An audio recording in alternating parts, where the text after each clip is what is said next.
Meus queridos, vamos abrir a palavra de Deus em Marcos capítulo 3. Marcos 3. Leremos os versos 13 ao verso 19. Depois subiu ao monte e chamou os que ele mesmo quis, e vieram para junto dele.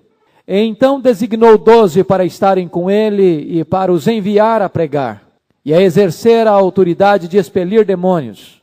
Eis os 12 que designou: Simão, a quem acrescentou o nome de Pedro, Tiago, filho de Zebedeu, e João, seu irmão, aos quais deu o nome de Boanerges, que quer dizer filhos do trovão, André, Filipe, Bartolomeu, Mateus, Tomé, filho de Alfeu, Tadeu, Simão o Zelote, e Judas Iscariotes, que foi quem o traiu.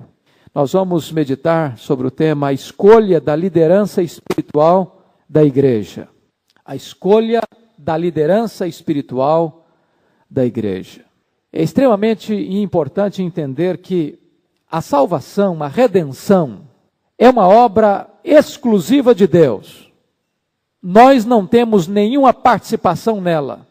Do começo ao fim, a salvação é obra de Deus. E Cristo a realizou plenamente na cruz, dizendo: está consumado. E ressuscitou para nossa justificação. Entretanto, a proclamação da salvação é tarefa exclusiva da igreja. Nenhuma instituição humana tem competência de fazê-lo. Os anjos quiseram abraçar esse ministério, mas ele foi confiado à igreja. É interessante entender o método de Jesus. Jesus dedica 3/4 do seu ministério ao ensino, ao discipulado e à preparação dos seus discípulos, porque através deles, Jesus intentava alcançar o mundo inteiro. Desta maneira, o Senhor Jesus Cristo, dentre os discípulos, chama 12 apóstolos. Nós não podemos olhar e entender que discípulo seja sinônimo de apóstolo. Jesus tinha muitos discípulos, mas apenas 12 apóstolos. Dentre os discípulos, Jesus chama os apóstolos. Por quê? Porque não há liderança sem conversão. Um discípulo é um convertido, um discípulo é um seguidor, um discípulo é um aprendiz, um discípulo é um seguidor do mestre.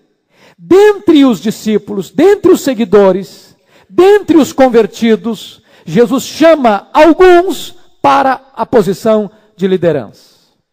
Notem vocês que Jesus não chama líderes de um grupo estranho ao discipulado, mas dentre os discípulos. Um apóstolo é alguém que é enviado como embaixador, como arauto, em nome do Rei dos Reis, para proclamar a mensagem do Rei. É interessante observar também, queridos irmãos, nesse aspecto, que nós temos a formação de outros discípulos.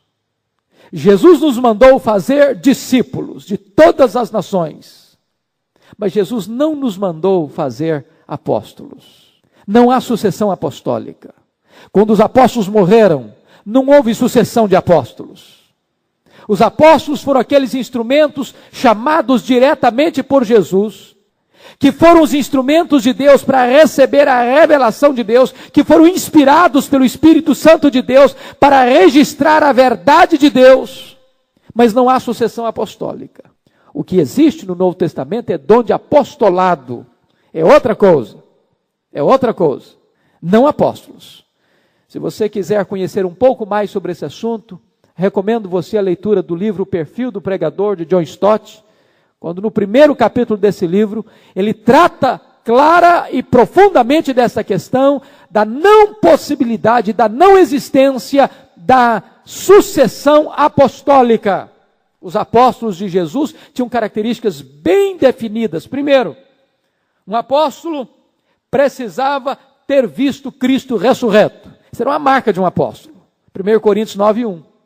Para ser apóstolo, tinha que ter visto Jesus ressurreto dentre os mortos. Segundo, para ser um apóstolo, tinha que ter tido comunhão pessoal com o Cristo ressurreto. Está lá em Atos 1, 21 e 22. Terceiro, para ser um apóstolo tinha que ser chamado diretamente pelo Senhor Jesus. E em quarto lugar, um apóstolo tinha que ser credenciado por sinais e maravilhas. Sinais e maravilhas. Esse era um credencial de alguém chamado para o apostolado. Você pode perceber isso, 2 Coríntios 12:12.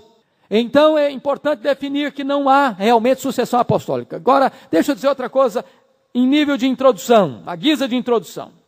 A decisão de Jesus de chamar os apóstolos foi uma das decisões mais cruciais da história. Mais cruciais. Por quê? Jesus não escreveu nenhum livro. Jesus não ergueu nenhum monumento e nenhuma instituição. Jesus estabeleceu a sua igreja como corpo vivo, como organismo vivo. E Jesus dedica o seu tempo treinando 12 homens. E é a partir desses homens é que o ministério de Jesus vai perpetuar, vai se espalhar, vai se alargar. E desta maneira, Jesus Cristo atingiu o mundo inteiro, provando para nós que o seu método estava absolutamente seguro e certo. Olhando esse texto com sua Bíblia aberta, eu quero tirar 3 lições básicas nesta noite para o nosso ensino. Em primeiro lugar, Jesus escolhe soberanamente a liderança espiritual da sua igreja. Notem vocês o verso 13, diz o texto: depois subiu ao monte e chamou os que ele mesmo quis, e vieram para junto dele. Marcos não nos informa isso, mas nós precisamos lançar mão do texto de Lucas, que é um texto paralelo, para saber que Jesus subiu este monte e passou a noite inteira em oração, antes de chamar os apóstolos. Daí, primeiro ponto é que Jesus escolheu a liderança da igreja segundo a vontade soberana do Pai. Irmãos, não obstante nós não termos apóstolos hoje, este texto lança luz sobre a questão da escolha de liderança da igreja. Se o próprio Filho de Deus não escolhe os apóstolos antes de passar uma noite inteira em oração, nós não deveríamos jamais escolher a liderança da igreja apressadamente, atabalhoadamente, atropeladamente, sem nos dedicarmos à oração. E se você olhar o texto bíblico, você de Lucas 6, 12, 13, que é o texto que fala que Jesus subiu ao monte e uma noite inteira esteve em oração ao Pai. Quando amanheceu, ele chamou a si os seus discípulos e escolheu 12 dentre eles, aos quais deu o nome de apóstolos. Há 4 características da oração de Jesus aí. Primeiro, ele orou secretamente, retirou-se para o monte a fim de orar. Secretamente. Orou longe dos holofotes, longe da multidão, longe da plateia. Segundo, ele orou insistentemente. Ele passou a noite inteira em oração. Não fez apenas um pedido rápido, telegráfico. Ele passou a noite completa, inteira, intercedendo por aquela causa. Terceiro, ele orou submissamente. Diz o texto, ele passou a noite orando a Deus, pedindo a direção de Deus. Os entendidos em grego dizem que esta preposição a, que aparece aqui, uma preposição singular nas orações de Jesus, porque ela não é oração a Deus, é oração de Deus. Na verdade, o que Jesus está pedindo é que a vontade do Pai se estabeleça nesta escolha para a liderança da igreja. Temos que orar debaixo da autoridade de Deus na escolha dos nossos líderes. Quarto lugar, a oração de Jesus foi uma oração objetiva. Ele orou objetivamente. Diz o texto que, quando amanheceu, ele chamou para si os seus discípulos e escolheu 12 dentre eles, aos quais deu o nome de apóstolos. Ele estava orando por um propósito, a escolha de 12 homens para compor a liderança espiritual da igreja. Segundo ponto que eu chamo a sua atenção, é que Jesus escolheu a liderança da igreja soberana e eficazmente. Você nota o texto soberano quando diz que ele chamou os que ele mesmo quis. Então é soberano. não tem nenhuma opinião, nenhuma vontade concorrendo com a vontade soberana de Cristo na escolha da liderança. E a escolha não apenas é soberana, mas também ela é eficaz. Por quê? Porque o texto diz, e vieram para junto dele. Todos quantos ele escolheu, efetivamente vieram para ele. Ou seja, não houve a possibilidade de Jesus escolher alguém e esse alguém dizer, eu não quero, eu não aceito. Todos quantos foram escolhidos vieram a ele, atenderam ao chamado dele. Desta maneira, irmãos, é algo extraordinário entender que o Senhor que é soberano é o Senhor que chama e chama eficazmente. Isso acontece na salvação também. Foi o primeiro chamado, e esses homens receberam 3 chamados. Chamado para a salvação, chamado para serem pescadores de homens e chamados para ser apóstolos. Em todos os 3 chamados você percebe a eficácia do chamado. E nós, dentro da linha reformada de entendimento, compreendemos que a vocação de Deus é eficaz. Aqueles a quem Deus chama, chama eficazmente. O Senhor Jesus disse que ninguém pode vir a mim se o Pai não o trouxer.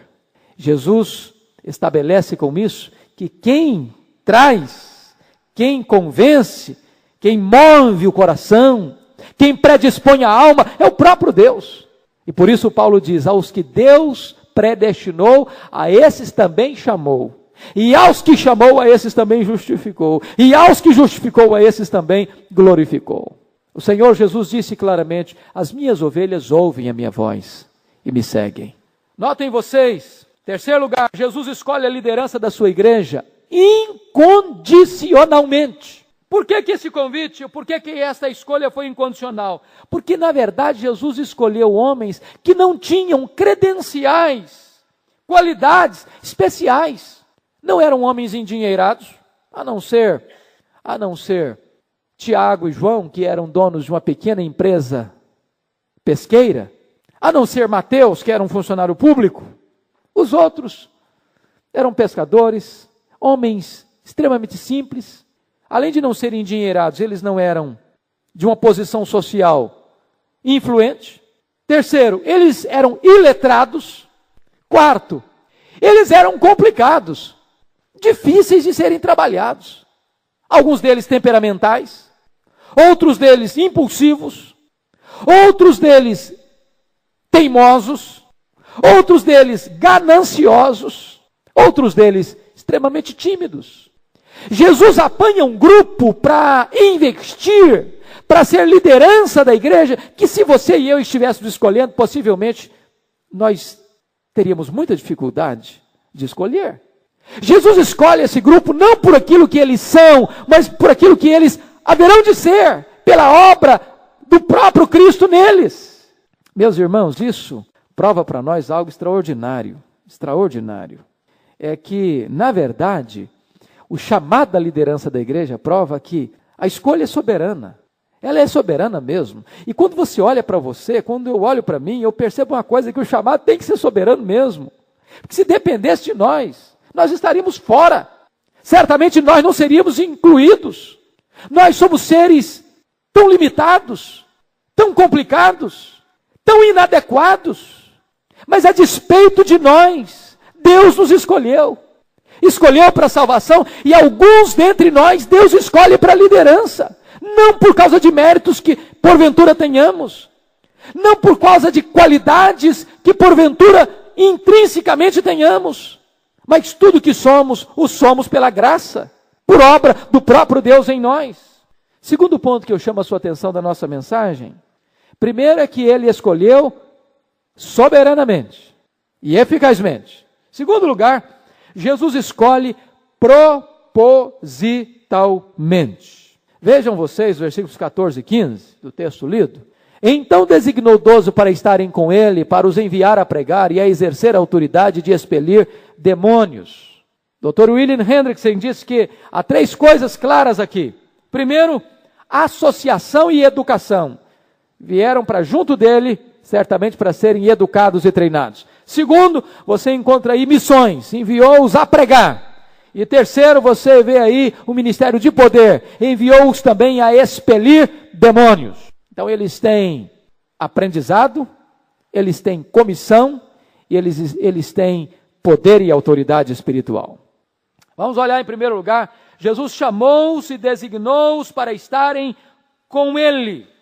Notem vocês a prioridade fundamental de Jesus. A principal missão de um líder não é fazer a obra de Deus. A principal missão de um líder é ter comunhão com o Deus da obra. O Deus da obra é mais importante do que a obra de Deus. Deus é mais importante do que o seu trabalho. Conhecer a Deus, andar com Deus e ter intimidade com Deus é mais importante, é prioritário em relação a fazer a obra. É um equívoco pensar que o ativismo substitui intimidade com Deus, que trabalho substitui relacionamento com Deus. A maior importância ou a maior prioridade de um líder é assentar-se aos pés de Jesus com Maria, para ouvir dele, para aprender dele, para ver nele o exemplo, para beber da sua informação, do seu ensino e para receber dele a vida, o poder, seguindo os seus passos. Temos que fazer o que João disse na primeira carta. Nós proclamamos o que temos visto e o que temos ouvido.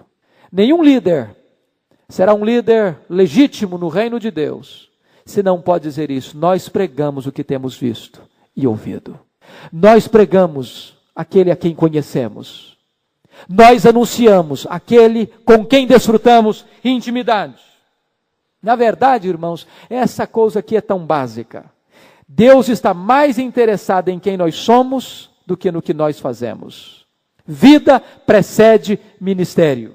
A vida de um líder é a própria vida da sua liderança. Um líder nunca é maior do que a sua própria vida. Quando a fama torna-se maior do que a vida, logo esse ministério naufraga. Logo esse ministério naufraga. Porque a vida é a base do ministério. Mais do que isso, nós poderíamos afirmar, concordar com John Shaw, quando disse que se a vida do líder é a vida da sua liderança, os pecados do líder são os mestres do pecado. John Shaw disse que o pecado de um líder é mais grave, é mais hipócrita e mais danoso do que os pecados dos outros. Por quê? É mais grave porque o líder peca contra o maior conhecimento. É mais hipócrita porque o líder denuncia o pecado em público e às vezes o pratica em secreto. É mais danoso porque quando um líder cai, mais pessoas são afetadas. Por isso Jesus sabiamente chama esses apóstolos primeiro, não para pregar, primeiro para estarem com Ele, para aprenderem dele e com Ele. Segunda coisa, queridos, importante entender aí, é que Jesus chamou-os e designou-os para os enviar a pregar. Vejam vocês que o ministério dos apóstolos derivou sua origem não da igreja e nem do povo, mas de Cristo. O envio é do próprio Cristo. Os designou para pregar.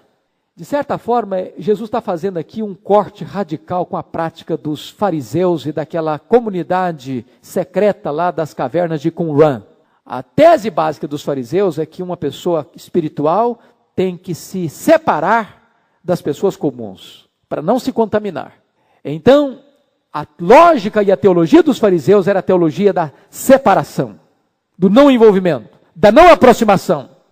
Jesus choca os fariseus quando ele disse que o ministério é exercido no meio do povo, junto do povo, com o povo.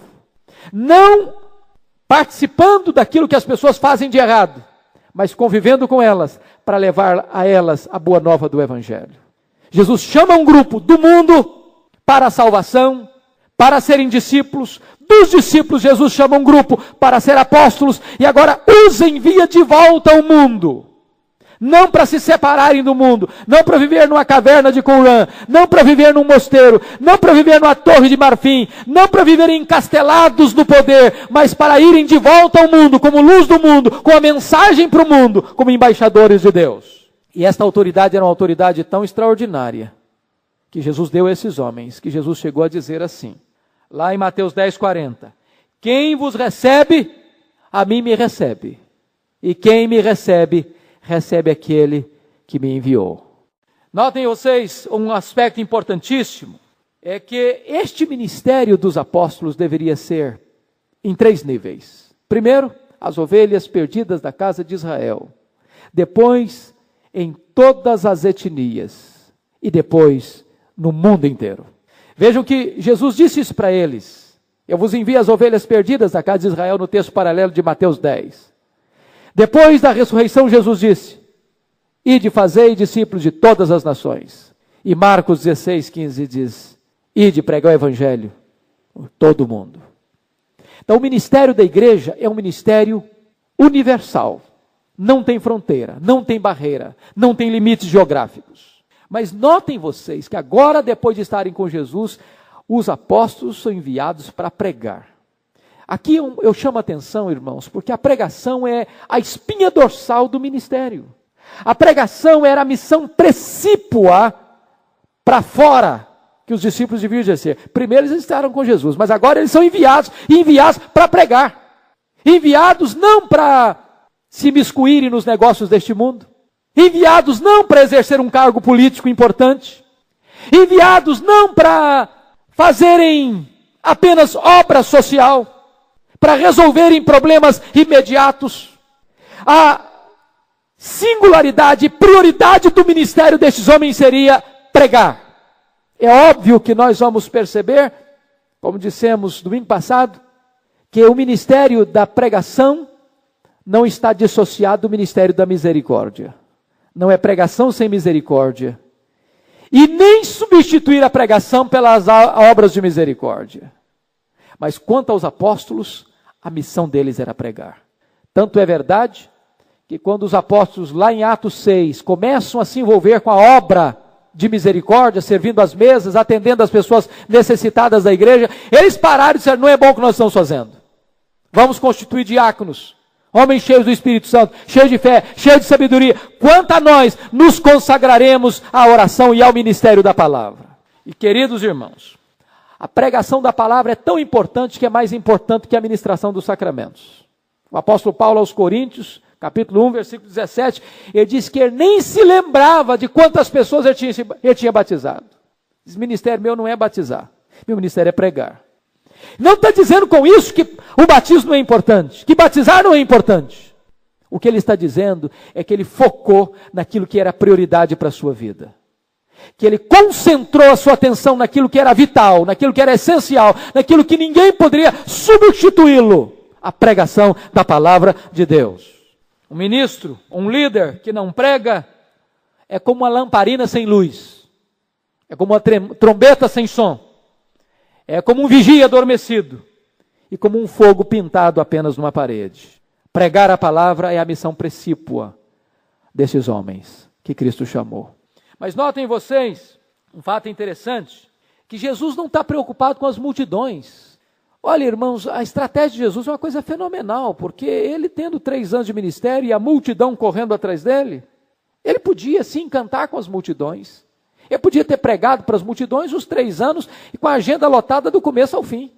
Robert Coleman, no seu precioso livro, no Mestre de Evangelismo, disse o seguinte, eu vou ler porque está entre aspas: a preocupação de Jesus não era com um programa que atingiam multidões, mas com homens que as multidões seguiriam. Os homens seriam o seu método de ganhar o mundo para Deus. Jesus entendeu que ele viria aqui, terminaria sua obra e voltaria. Por isso ele precisou treinar homens que as multidões seguiriam. Qualquer líder que não forme outros líderes, fracassa na sua liderança. Talvez uma das coisas mais importantes numa liderança é treinar outros líderes. E foi o que Jesus fez. Ele investiu 3/4 do seu ministério treinando 12 homens.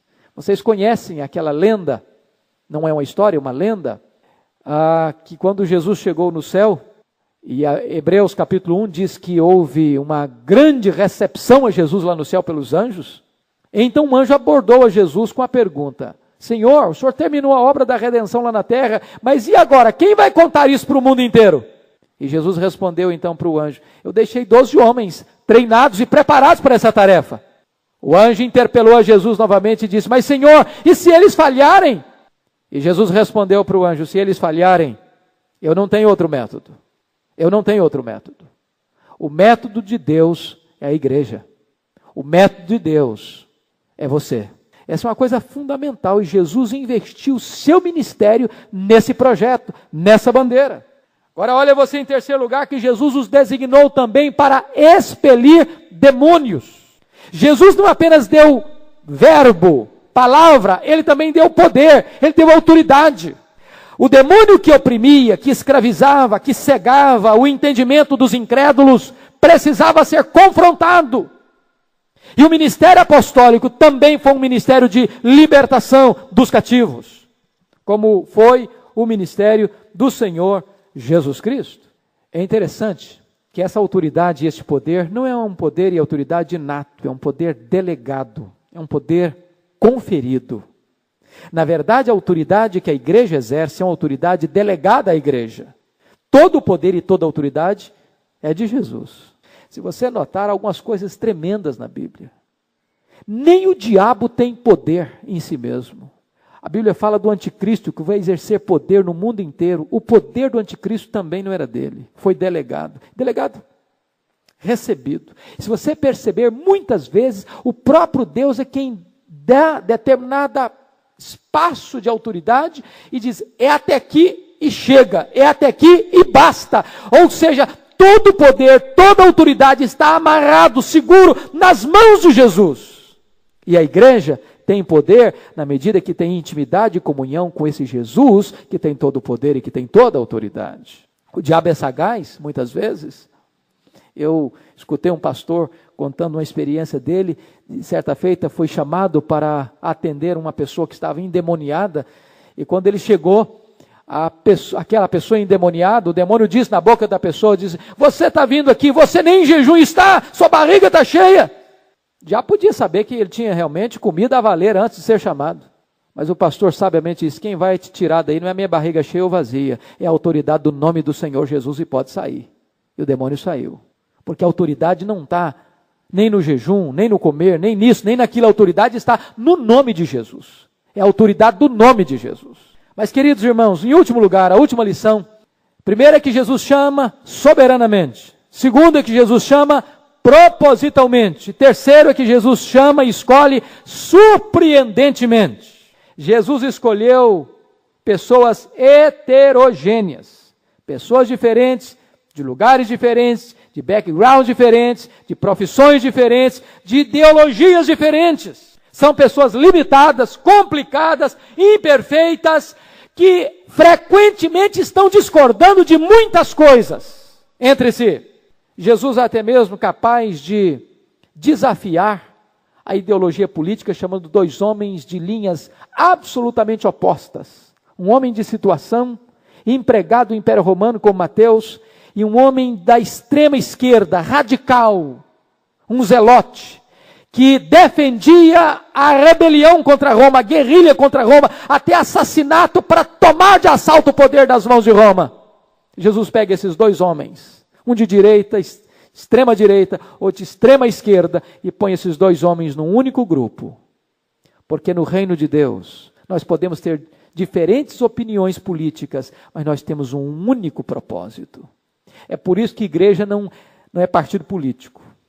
É por isso que o púlpito não é plataforma para se discutir política, porque tem espaço na igreja de Deus para você ser do partido que você quiser, desde que esse partido não esteja, obviamente, filosoficamente contrário aos princípios de Deus. Mas é possível você pertencer ao partido A ou partido B. Mas todos nós somos de um único Senhor, aquele que nos salvou e nos remiu com seu sangue. Note vocês que quanto mais você estuda essa lista, mais você fica encantado com a graça de Deus. Mais fica provado que o chamado é soberano e é eficaz. Mais você percebe que Deus chama não por causa dos méritos, mas apesar dos nossos defeitos. Então eu chamo a sua atenção agora para nós darmos uma olhadinha nessa lista. Vamos ver, o primeiro nome da lista é Pedro.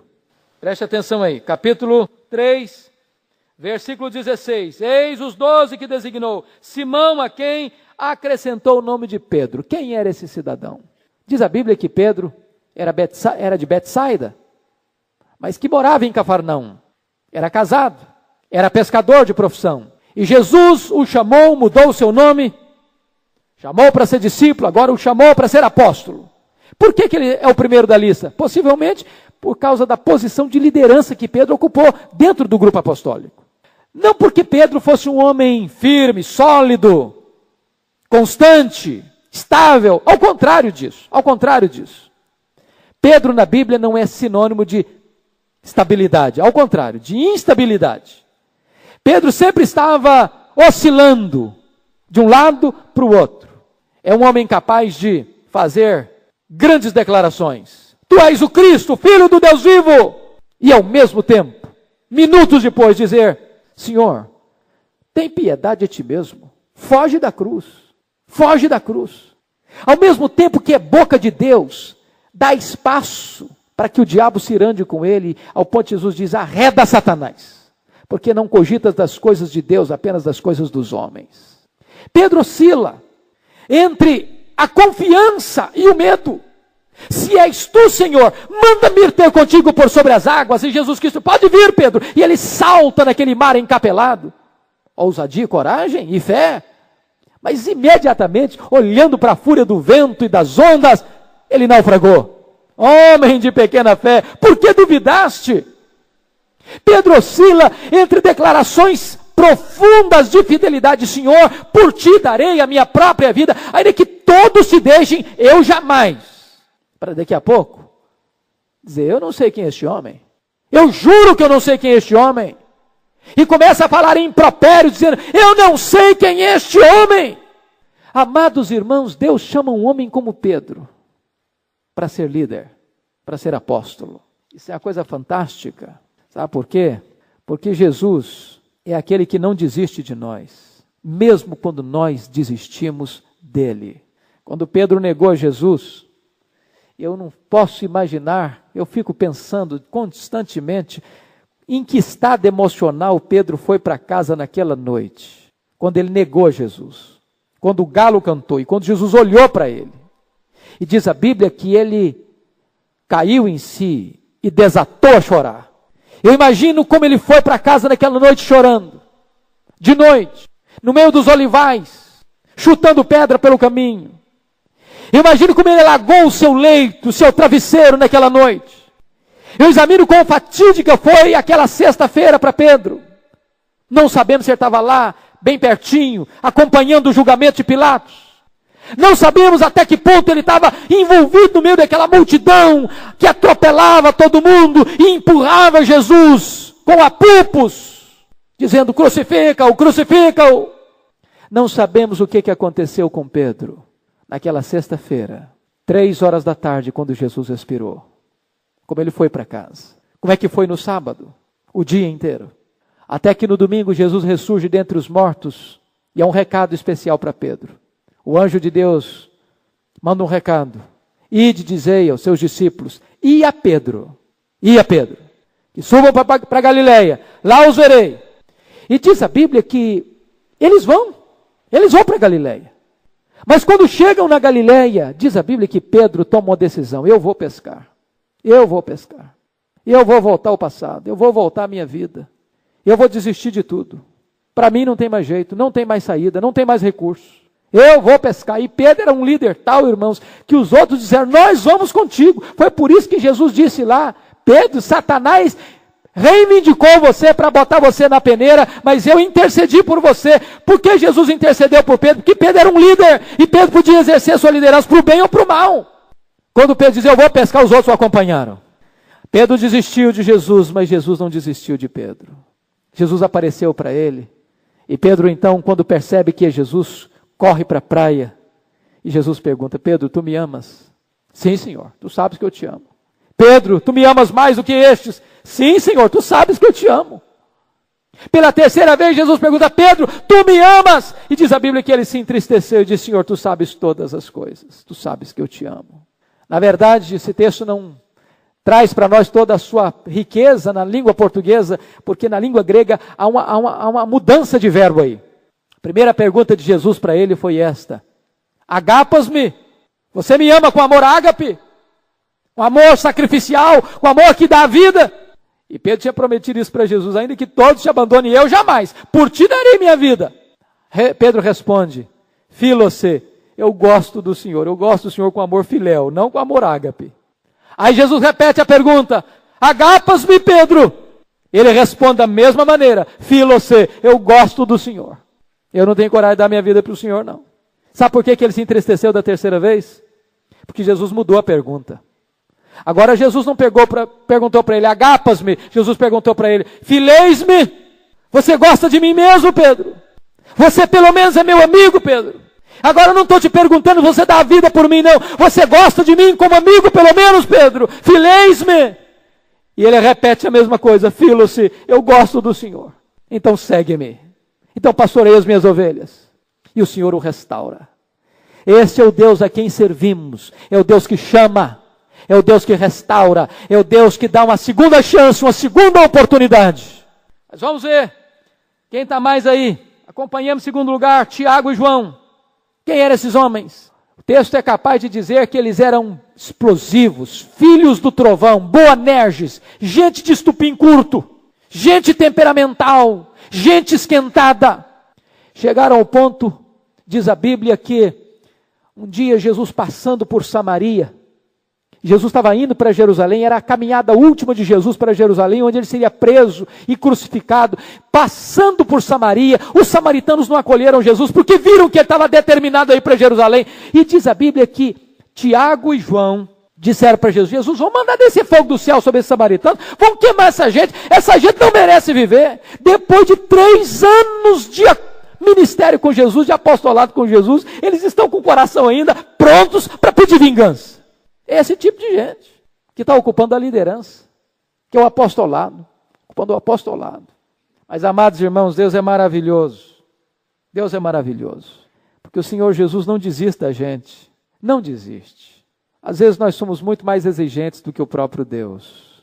Às vezes o irmão falha com a gente já carimba o cara. Já rotula, isso aí não dá mais. Isso aí é carta fora.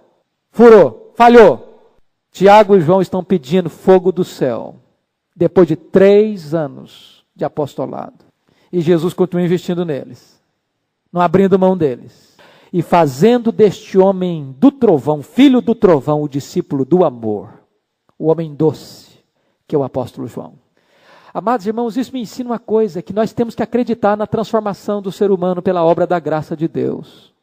Essa história de Gabriel, eu nasci assim, eu cresci assim, eu vou morrer assim, não é bíblico, não é uma frase cristã, não.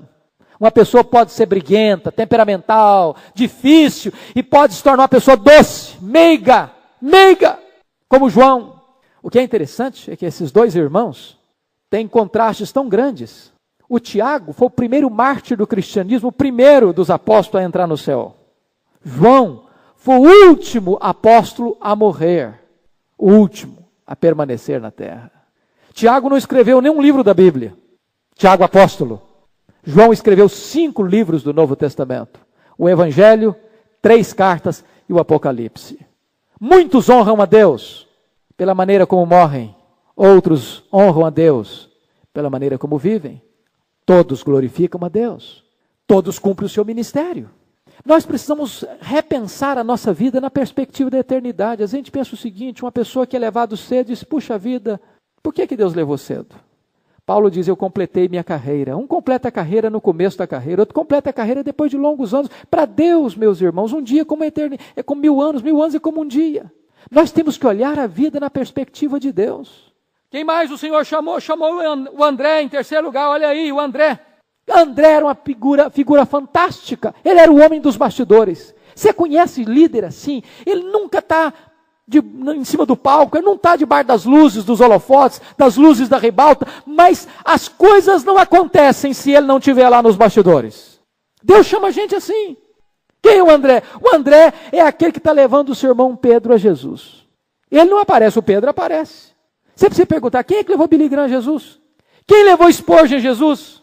Quem levou os homens que Deus usou de uma maneira universal a Ele, ao Senhor? Às vezes essas pessoas que levaram nem aparecem na história. A história não os contabiliza, mas o céu sim. O céu os contabiliza. André é aquela pessoa que está sempre agindo. Foi ele quem disse para Natanael, foi ele quem levou aquele menino, aquele garotinho, a Jesus, com 2 pães com 5 pães e 2 peixinhos. Ele sempre está levando alguém a apresentar e apresentando esse alguém a Jesus. Quando os gregos perguntam, queremos ver a Jesus, o Filipe foi falar com o André, para que o André fosse falar com Jesus, e os dois fossem falar com Jesus. Este André está sempre procurando levar alguém a Jesus. Por isso nós temos um sistema evangelístico chamado Operação André, levando alguém a Jesus. Quem mais você tem aí? Você tem um Filipe. Filipe era um homem, que nós chamaríamos hoje, categorizaríamos o Filipe como um homem cético ou pragmático, ou diríamos mais, este homem é um homem racional. Quando Jesus estava lá no deserto com aquela multidão toda, aí Jesus manda o Filipe providenciar alguma coisa. E aí, quando Jesus perguntou, onde compraremos pães para lhes dar a comer? O Filipe respondeu, Senhor, o senhor está fazendo a pergunta errada. A questão não é onde, não, a questão é quanto. É money, é dinheiro. A bolsa está vazia, não tem dinheiro lá no caixa, não. Precisaríamos pelo menos 300 denários de dinheiro aqui, ó. No mínimo, para começar. Ele é aquela pessoa que pensa apenas dentro da lógica, da matemática, do cálculo. A visão dele era a visão que ia ao ponto em que o dinheiro podia ir. Vamos construir, vamos. Tem dinheiro? Não, não tem, então não dá para construir. Vou fazer. Tem dinheiro? Ah, não tem dinheiro, então não vamos fazer nada. Nós só podemos ir até onde o dinheiro do caixa pode ir. Alguém já disse que o capital da igreja é fé. O capital da igreja é fé. Mas o nosso irmão Filipe não pensava assim, não. Tem dinheiro? Compra pão. Não tem dinheiro? Não compra pão. Jesus não vai fazer nenhuma coisa extraordinária aqui. Então, só podemos ir até onde os nossos recursos humanos podem ir. Quando Jesus estava pregando o seu último sermão que eu chamaria da aula da saudade, lá no cenáculo, Jesus disse para eles, e vós sabeis o caminho para onde eu vou. Aí o Filipe levanta o dedo e diz, Jesus, eu não sei não. Se o senhor está achando que a gente sabe, nós não sabemos. Eu pelo menos não sei para onde o senhor vai não. Aí Jesus disse, Filipe, eu sou o caminho, Filipe. Filipe disse, melhor, Filipe está dizendo o seguinte, a situação do Filipe é outra. Essa questão aqui é com Tomé. A questão do Filipe é outra. A questão do Filipe é a seguinte. No final da aula, Jesus está dizendo o seguinte. Jesus está falando sobre a casa do Pai, morada no céu, sobre a segunda vinda, sobre o caminho. E quando Jesus está encerrando a aula, é que ele levanta, eu fico imaginando a cena, levanta o dedinho lá no fundo da sala para fazer uma pergunta. Senhor, mostra-nos o Pai. E aí o senhor pode fechar a aula do senhor, o senhor pode diplomar todo mundo, porque aí já está pronta a lição. Mostra-nos o Pai, isso nos basta, chega. Aí nós vamos entender assim, pode fechar o curso e dar o diploma. Aí Jesus disse, Filipe, tanto tempo você está comigo e ainda não sabe de uma coisa? O principal, eu e o Pai somos um. Eu e o Pai somos um. Irmãos, que coisa fantástica. Deus pega a gente assim, difícil de entendimento, transforma num líder. Pega um Bartolomeu, quem era o Bartolomeu? Bartolomeu era um camarada preconceituoso. De Nazaré pode sair porventura alguma coisa boa? Gente, olha aqui o preconceito, um preconceito geográfico, um preconceito racial, cultural. Ele acha que uma pessoa vale de onde ela vem, o berço que ela tem, a escola que ela estudou, o diploma que ela recebeu. Quantas pessoas pensam assim hoje? De Nazaré pode sair alguma coisa boa? André respondeu, vem e vê. Vem e vê. Mas veja mais quem Jesus chamou. Jesus chamou o Mateus. O Mateus era funcionário do Império Romano. Ele era um coletor de impostos. Ele era uma pessoa odiada pelo povo. Talvez se fôssemos nós, não vamos chamar esse cara não, que vai arrumar encrenca no grupo. Para onde a gente passar, eles vão ver o histórico de vida dele e vão criar confusão para a gente. Não vão chamar um homem desse não. Mas Jesus chama um homem da situação, um empregado do Império Romano, e este homem vai se tornar o escritor do evangelho mais conhecido, o evangelho de Mateus. Jesus chama quem mais? Chama Tomé. Quem é o Tomé? Tomé é um camarada corajoso. Primeiro é corajoso. Quando Jesus foi chamado lá para ir para Betânia, e Jesus revela que realmente está indo para Betânia para ressuscitar o Lázaro, Lázaro morreu. Diz, Senhor, eles vão te matar lá. Ele sabia da conspiração. Mas vamos com ele, nós vamos morrer com ele. Pronto, eu estou disposto a morrer, vamos junto. Tem coragem. Mas esse camarada tem uma dificuldade no coração. Ele é aquele camarada do rompante, mas ele tem dificuldade de crer. Ele tem dificuldade de crer. Quando falaram para ele da ressurreição de Jesus, ele não estava lá quando Jesus apareceu, ele disse, eu não acredito de jeito nenhum, se eu não ver, se eu não botar na minha mão, eu não acredito, eu vejo o que eu creio no que eu vejo, e pronto. Depois de 3 anos de seminário intensivo com o maior mestre do mundo, Jesus Cristo. Mas também é capaz de render-se às evidências. Quando viu a Jesus, ele se prostrou e ele adorou e disse, Senhor Deus e Deus meu. É gente que também, ao saber da verdade, ao ser convencido da verdade, se rende a esta verdade. Que mais Jesus chamou? Jesus chamou Tiago e Tadeu. Esses 2 aqui não aparecem em lugar nenhum mais. Mas certamente pregaram, certamente visitaram, certamente expulsaram demônios, certamente cumpriram o seu ministério. Deus tem gente assim na sua igreja, gente que não vai aparecer nos jornais, não vai aparecer nas manchetes, não vai aparecer no púlpito, não vai aparecer no palco, ninguém vai ouvir falar deles amanhã, mas gente que fez a obra de Deus. E aí Jesus chama um Simão Zelote. Simão Zelote era de um partido, dentro do judaísmo, radical, que defendia pegar em armas e conspirar com guerrilhas contra o Império Romano. Defendia a morte, o assassinato, qualquer coisa para tomar o poder de Roma. E Jesus pega um homem desse da extrema esquerda para ser um apóstolo. E finalmente Jesus chama Judas. Aliás, esse é um dos grandes mistérios que nós não temos explicações. Porque Jesus já o conhecia desde o começo. Mas Judas, não obstante ser apóstolo e ter todos os privilégios, e talvez mais do que os demais, porque ele era o único homem que tinha um cargo de confiança dentro do grupo apostólico. Ele era o tesoureiro, ele era o homem responsável pelas finanças do grupo, mas a Bíblia diz que ele era um ladrão, um avarento, um mesquinho. Quando Maria derramou aquele perfume que custava 300 denários nos pés de Jesus, é um desperdício. É um desperdício. Podia dar para os pobres. Ele não estava pensando nos pobres, não estava pensando nele. Que dinheirão, eu podia fazer tanta coisa com esse dinheiro. 1 ano de salário. 1 ano de salário. O coração dele estava no dinheiro. Diz a Bíblia que ele vendeu Jesus por 30 moedas de prata. E Jesus estava agora no cenáculo.